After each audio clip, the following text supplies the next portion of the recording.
Bismillah. Assalamualaikum warahmatullahi wabarakatuh.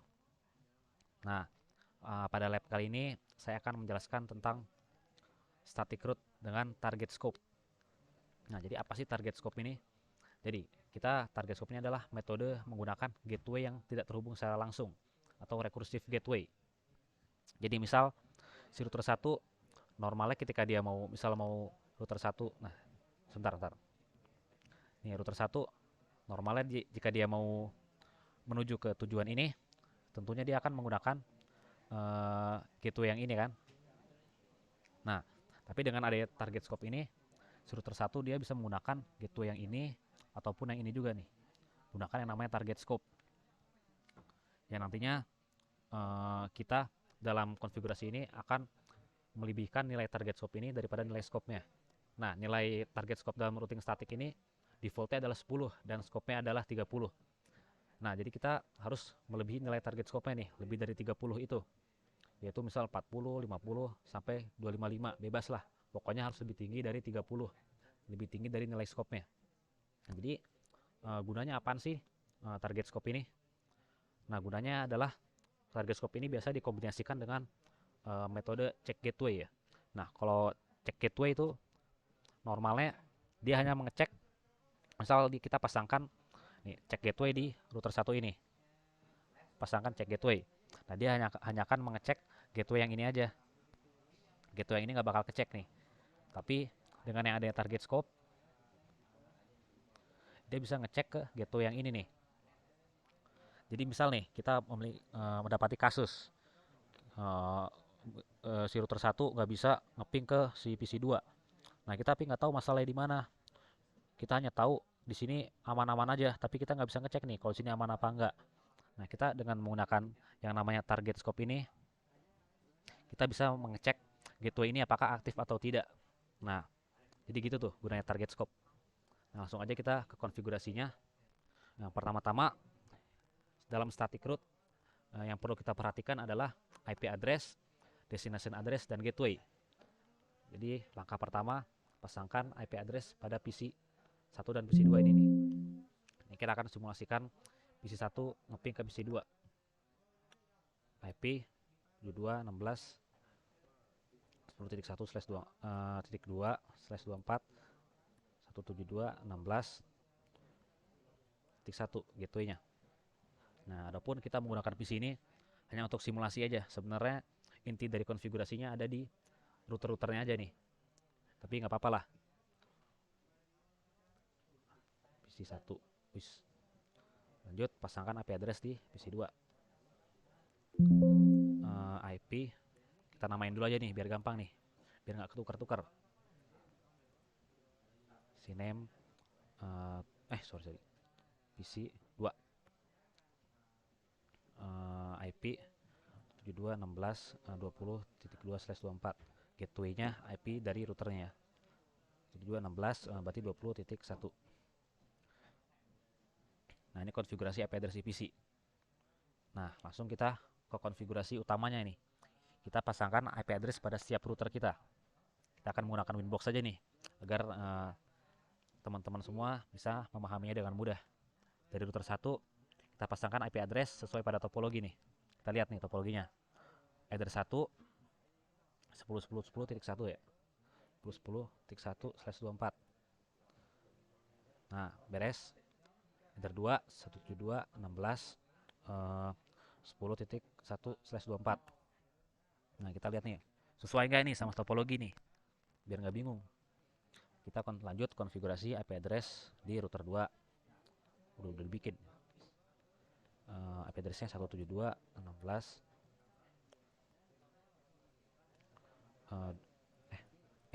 salah. Kita lihat dulu topologinya nih. 10.10 nih, yang terhubung ke si router 2, router 1. 124.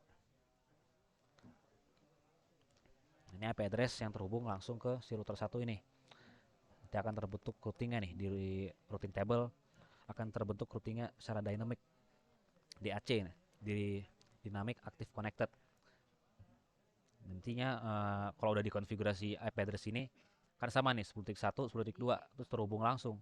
Ini bisa nih dari router 1 ping ke router 2 dari router 2 ke router 1 bisa nih saling ping.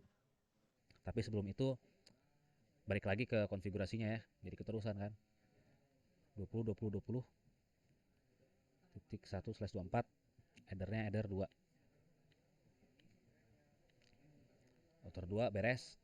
Gas lagi ke router 3. Waduh, udah dibikin ini.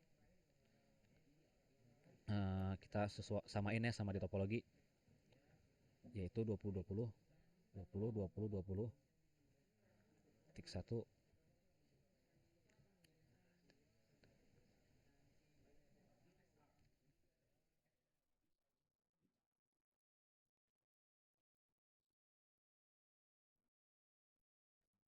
Samain ya di topologi 1/24 headernya header 2. Lihat aja nih topologinya sama nggak nih. Nah, ini kita udah mengkonfigurasi IP address pada setiap router. Kita coba nih ping dari router 1 ke router 2 10. Nah, udah terhubung nih, udah terhubung. Lanjut router 2 ke router 3. Ini saya lakukan ping ini untuk memastikan aja nih udah terhubung apa belum. Ke 20.20.2. Nah, udah terhubung. Klik lagi kita.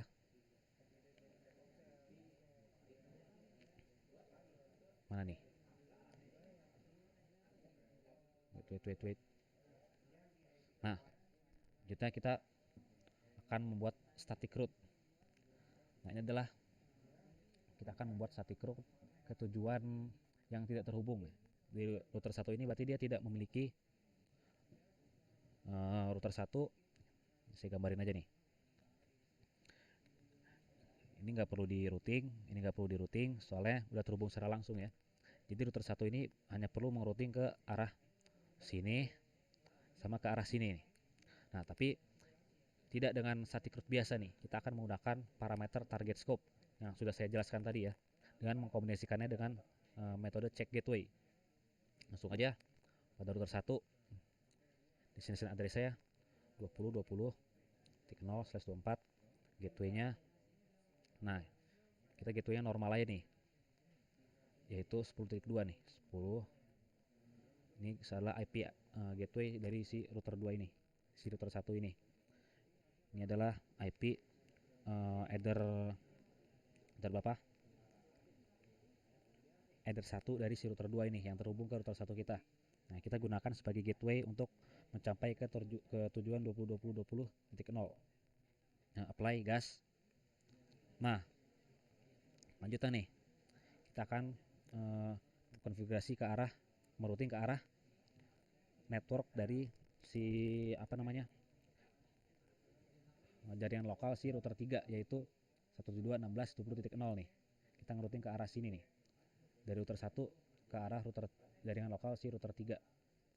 IP-nya yaitu 20.0/24. Nah, kita akan ini nih. Perhatikan ya. Di sini normalnya kan kita pakai gateway sini nih, 10.10 ini nih. Nah, tapi dengan target scope ini kita bisa menggunakan gateway yang tidak terhubung secara langsung, yang saya jelaskan tadi pada awal lab. Kita coba nih. Nah nih, kita coba pakai gateway dari si router 3 ini langsung ke router 3. Harusnya kan normalnya nggak bisa nih. Kalau dia mau menjangkau harusnya gateway-nya harus terhubung secara langsung. Nah, nggak bisa kan? Normalnya nggak bisa. Tapi dengan ada yang target scope ini, kita bisa menggunakan gateway yang tidak terhubung secara langsung tapi tetap aktif gitu, yaitu dengan melebihkan nilai target scope lebih dari nilai scope-nya nih. Nah, defaultnya static route ini scope-nya adalah 30, target scope-nya 10. Nah, target scope ini masih di bawah 30 nih, jadi nggak bakal bisa nih kalau pakai gateway yang tidak terhubung secara langsung ini. Nah, coba kita lebihin nih, misal jadi 40. No, bisa kan? Ada AS. Tulisannya ada recursive via 10.2 nih. Jadi artinya gateway-nya itu kita nitip. Jadi kita akan tetap melewati 10.2. Cuman kita yang tertulis di sini adalah 20.2. Nah, sebenarnya kalau kita nge-trace route mau melihat jalurnya, tetap aja kita lewat 10.2 juga. Nah, tapi ini digunakan seperti yang saya bilang tadi untuk membantu mekanisme check gateway, untuk mengecekkan gateway yang tidak terhubung secara langsung ini nih. apply. Nah, ini adalah konfigurasi target scope dan mengkomunikasikannya dengan check gateway. Konfigurasi ini sangat berguna nih. Kalau misal kita nggak tahu, kita misalnya memiliki jaringan yang besar nih, tapi kita nggak tahu masalahnya di mana nih. Nah, kan kita nggak bisa, normal kita nggak bisa nih ngecek gateway yang tidak terhubung secara langsung dengan router kita nih. Tapi dengan target scope ini kita bisa melakukan mekanisme cek gateway ini di gateway yang tidak terhubung secara langsung dengan cara menggunakan gateway rekursif. Rekursif yang berarti tidak terhubung secara langsung nih. Dengan cara melebihkan nilai target scope lebih dari nilai scope-nya. Intinya dari lab target scope ini digunakan untuk membantu mekanisme cek gateway ini. Dan yang perlu kita perhatikan adalah kita harus melebihkan nilai target scope-nya lebih dari nilai scope-nya. Kalau kurang dari 30 nggak bakal bisa nih kita menggunakan gateway yang tidak terhubung secara langsung ini. Coba nih misal kita kurangin jadi berapa, 29. Nggak bakal bisa. Kita 30.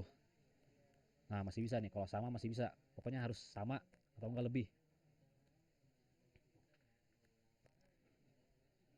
Coba nih kita ping ke arah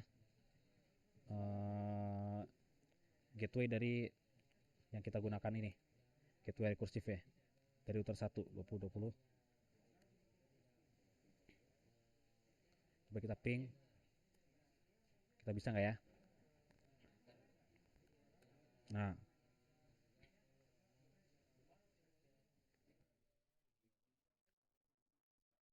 ini net unreachable nih. Berarti ada masalah nih sebenarnya. Kita dari router 3 dan router 2 ini belum routing balik ke arah router 1 dan router 3. Tapi sebenarnya pada pembahasan kita kali ini saya hanya membahas target scope ini. Jadi untuk melakukan routingnya kita tetap harus routing dari router ini ke router ini, router ini. Kita harus melakukan static route seperti biasa. Cuman kita bisa menambahkan dengan target scope ini. Tetap nih dari router 3 harus routing ke arah router 1, router 2 ke jaringan lokal ini. Ya pokoknya routing kayak biasa lah. Bedanya saya nambahkan target scope ini. Ya mungkin itu saja ya penjelasan target scope dari saya. Mohon maaf kalau ngomong saya kecepatan atau mungkin ada yang kurang jelas. Selebihnya terima kasih. Assalamualaikum warahmatullahi wabarakatuh.